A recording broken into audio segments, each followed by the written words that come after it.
Inside air handler is not cooling. We already checked the manifolds. It's perfect pressure. Let's do this. Okay. This is a commercial application. That one's good. Look at that. That might have just been in the bend though. Yeah, that wasn't as bad as the other one. That's just coming out of the P-trap. Yep. So it's good to keep it flush. Yep.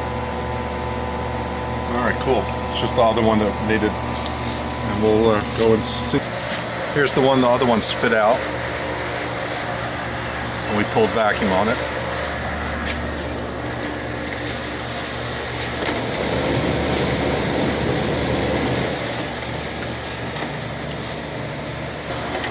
I'll tell you, the temperature's real hot on top. It's over 100 degrees, I would say. Yeah.